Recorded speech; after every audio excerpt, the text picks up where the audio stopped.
Hey everybody, this is Discord user Slappy White with Radish Digital. That is digital with a J, here with According to Hen, who, if you saw our earlier video, he talked about liquidity pools in general. He talked about the position he had opened in the liquidity pool. We're going to be voyeuristic and just creep on him right now as he closes out his position. So Hen, hey, thanks for giving us this opportunity. No problem. I don't mind the creeping. All right, so tell us what happened and why are you doing it right now? And actually, take us back. So we're not going to go through the foundational aspects of a liquidity pool, but right now, what's your position that we're going to be closing out? And then we'll talk about why are you doing it right now and what you're doing. Yeah, so let's kind of like recap, right? So in the last video, I made two positions in the liquidity pool.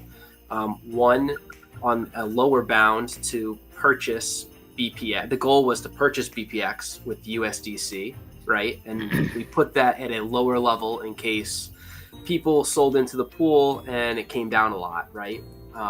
We set the band for that one between 0.003 roughly and 0.004 cents for BPX to USD. And the upper bound we set to sell, I think somewhere around 5 cents, right? And that was our stretch in case something exploded. We had some BPX that we threw in there to sell at that price. So what's happened since we put that in? How long ago did we do that, Slappy? Maybe a week ago? Yeah, a week to 2 weeks. Yep. It was the 9th, actually, if I remember. So almost 2 weeks now. Yep.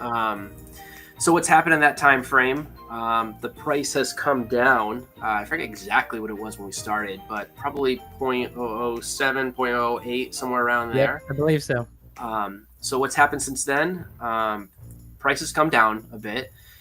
There's not a lot of liquidity in the pool, so my position was probably one of the major ones that was active, and the price slid down, right? There were a lot of sales into the pool that brought the price into range of my position. And as of right now, the majority of the position that I opened with the USDC, we started with 1600. Right now, I only have $236, 236 USD left. So the rest has been exchanged for BPX. And how many transactions did it take to get down to 236? Yeah, that's a good question. So I'm looking since the 9th, we got probably 24 different transactions. There's definitely been some buys.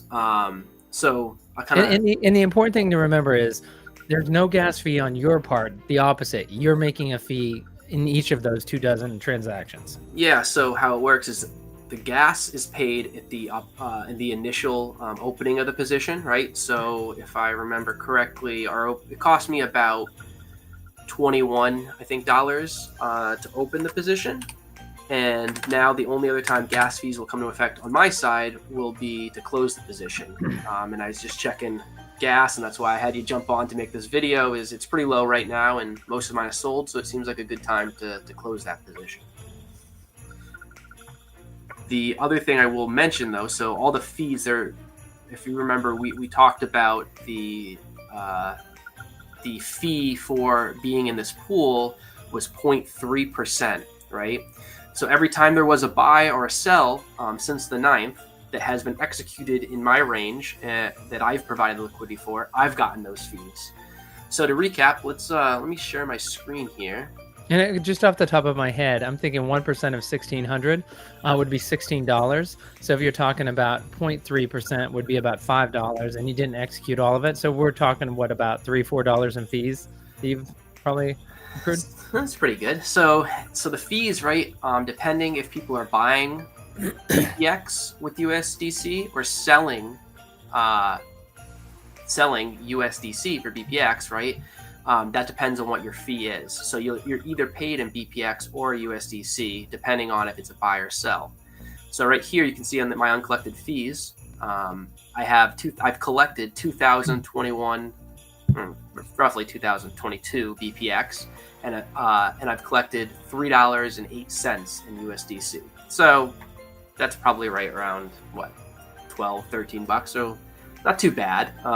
It should be enough. Why is it sometimes BPX and why is it USDC?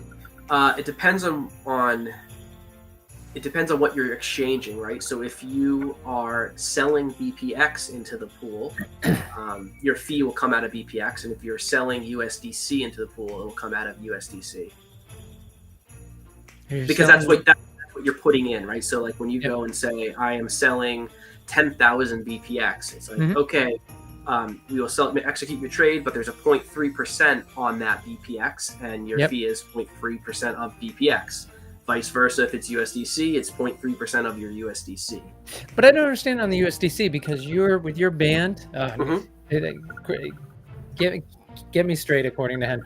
So you were a buyer of BPX and you were selling your USDC. So I thought every fee should have been BPX then, right? Because you're buying BPX. So how did you get the $3 USDC? Great question, right? So one of the topics maybe I didn't hone in enough on. Well, I think I did mention it, right? So this isn't just a buy and sell order. We're providing liquidity within the band that I set, right? So if once the price hits in there, there can be buys, so I can be getting BPX, and there can be sells, so people could be collecting it. So a great example of this, and this is why it's important to watch your position, is I think I sold at one point. I was closer to selling or providing all my USDC for BPX, but then a buy came in and bought some of my BPX back, and I got USDC for it. Right. Since then, there's been a couple sales to bring it back lower, but that's why, because while it was in trading within that band, some people bought back the BPX that I had to purchase. Wow. Okay. Yep, that makes sense. So right now the price is 0.00319 for BPX. So my low is 0.0307. So we're very close to that. If someone were to come in and buy $236 worth, it would completely close out my position that I set. So let's go ahead and as you can see, I'll kind of explain this page again. This is my position on that lower band, right, that we discussed. You can see that I've accumulated 381,856.13 BPX. Impressive. And have that 236.48 left. So let's go ahead and close this, and then we can kind of do the math and I can show the final, right? So to close it, very, very simple. I'm just going to press remove liquidity, and I'm going to do the max. So I'm closing it out, and it's going to calculate here. It's going to be $11.03. So Slappy's delay to get this video started cost me $1.03, but that's okay. We're going to do it anyway. So we're going to... I'll Venmo you. Oh, I just jumped lower to 1064. Whew, that just saved me 50 cents. So let's close this position. And so these BPX are going to go into your MetaMask wallet, or they're going to go into your wallet, right? The BPX? Yep. Yeah, and I'll show. Holy cow, that was easy. That was it? Well, we gotta wait. Yeah, it's closing. Well, I mean, the transaction is going on. There we go. But I meant on your end, you're done. Yeah, it's done. It's very simple, and now it's closed. We'll see how it impacted the charts in a minute, but let's just do some math, right? So now it's closed. I can check my wallet. I'm gonna stop sharing my screen just for a minute because I don't want some of this stuff. Make sure it's the right wallet. Yeah. All right, and so you're going to, one of the things you were going to talk about how it impacts, you mean you're going to go and look at what other positions are in the liquidity pool to kind of have an idea on what's left now that you've exited, right? Yes. Let me just... And incidentally, if you had, Lord knows you're not independently wealthy, although you are living in a banker's office. We can see that plush red carpet. I wish you could get your camera down there. But if you had an extra, 10,000 just hanging around, literally that you could burn, would you consider adding additional amount to that band? Yeah, I haven't really played around with adding more to a specific band. I would probably open a new position and then see where the market is and set a more appropriate band. Well, how can you say more appropriate? I mean, you executed all but 200. I mean, you were well, first of all, it seems like there's not much liquidity. You're the market maker. So the liquidity band that's germane is the one you set. Yes. You're right. Right. But listen, a couple ways to take that. If I was a greedy person, there's no other liquidity providers right now, I'd set a lower band, right? Yeah. So anyone out there that wants to try to provide some, and it's not greedy, and actually the everybody, it's kind of like when people complain about gas prices. I remember I went back when they first went up. That was when you were like, that's literally when you were born. I remember the first Gulf War when gas prices went up. And everybody complained afterwards about the gas companies, but I'm like, listen, gas companies are publicly traded. Invest in gas companies. If you think they're gouging the people, you can have a share of their profits. Go ahead and invest. So the other thing is people complain about the price of BPX or people dumping BPX. And I think what's hearing, and this is not financial advice, it's educational purpose. So people go out, do their own research on liquidity pools, on BPX. But for instance, you weren't complaining, but you're doing something about it. You took your money and you put it in there. And it's like, I think most people would be excited to have the BPX at the price you're talking about. Because for many of us, you can see the psychology of BPX. People have already shifted to just considering it 1 penny. So the fact that you just picked up 386,000 at a third of that cost is probably putting you in a good position. Yes. Hopefully for you. Yeah, no, I think, listen, I wanted it at this price. Truthfully, I set the band, right? So this is why it's important to make the band that you want, the max and the min, to be within that range, right? I even said this when I did it. I put it as kind of a stopper in case it tanked. And it did tank. I mean, I think people got some of the Wonders of the First slabs and sold them for BPX, and then sold the BPX into the market. So let me just share my screen here. I can go back. So if we can see here, here's my wallet, and I can see it's 383,878 BPX in this wallet now. And the USD was there as well, so you can just trust me on that. So we'll close that. As we can see, this is the position. It's now marked as closed, and we're all done, right? So let's do some math. It actually ended up only costing me like $8.50 to close the position. So all in all, I know this is probably a little small. No, it's okay. I blew it up on the screen, and we're good. Okay. All right, perfect. So all in all, transaction costs, both to open the position and close, cost about $30. And over here, I did a little chart, right? So we have initial funds of $1,600 that I provided. I didn't provide any BPX.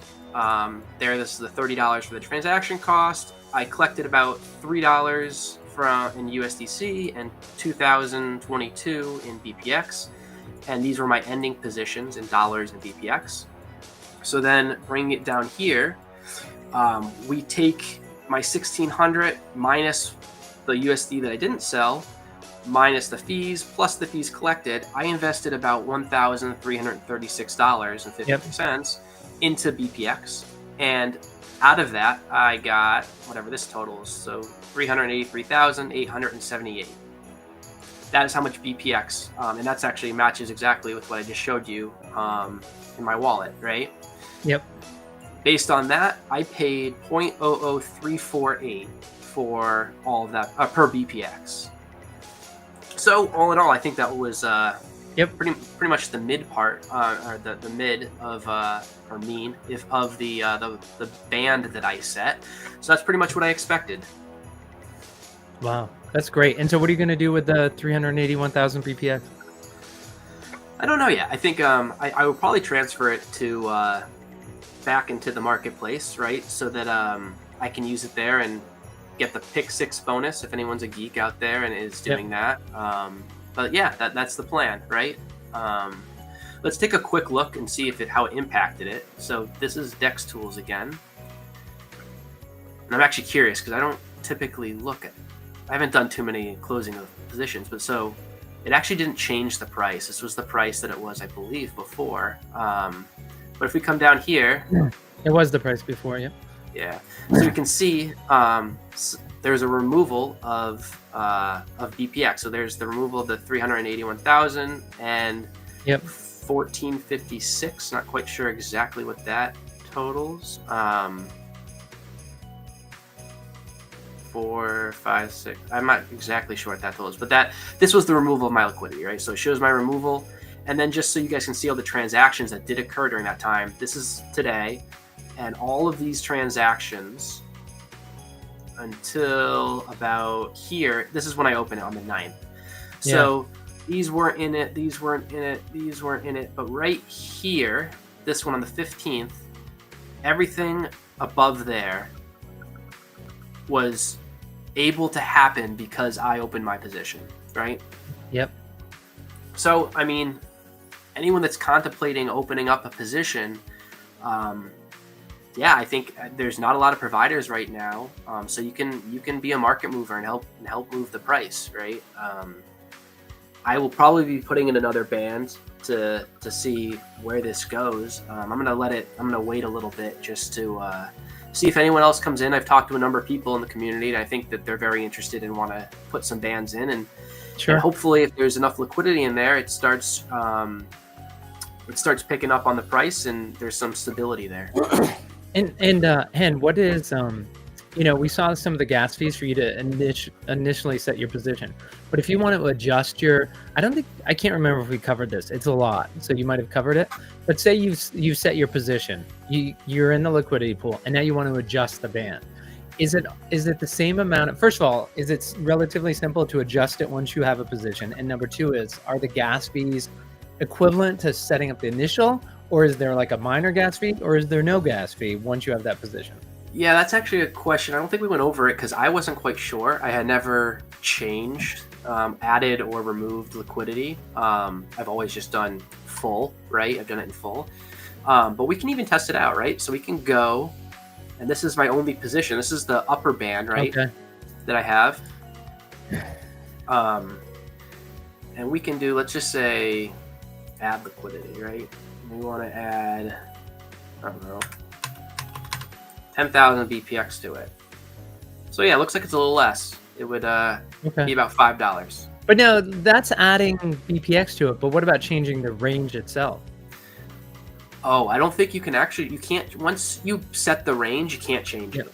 Okay. So that's interesting because you'd have to go ahead. That's interesting. So you have to. It's nice right now where you're a lone ranger and you kind of be the market maker. But if you started getting competition, right? Then you're talking about having to spend $30 in fees to open a position that might be boxed out. Yeah. I mean, listen, I even shared that when we made the video. I said, hey, no one screw me and do it right around my range to mess with me. But honestly, that's how the market works. That's how you create an equilibrium. You want people in here. The reason there's so much instability right now is because there's not enough providers. So the more people, more stability. But yeah, it can be a little cutthroat. If we want to make it really simple, you came in at say 3.5 tenths of a penny, and so somebody else who wants to set up a position, they're like, well, I know Hen's there, so I'm going to do 4 tenths of a penny, and then somebody else says, I want it. It's no different than the BPX store where people are selling comments and they start at 50, then 40, then 30. It's 100%. Just that's what you're trying to do, and of course, to your point, there's a market efficiency because people aren't simply going to beat the other person. They're going to undercut the other person, but also have a belief that BPX should be at that value. In other words, if there were 5 people who pushed it all the way up to 5 cents, would I want to open a liquidity position at 6 cents? No, because I don't think it's valued at 6 cents right now. So that's the whole thing is there's a belief in the community that the valuation should be higher than where it is.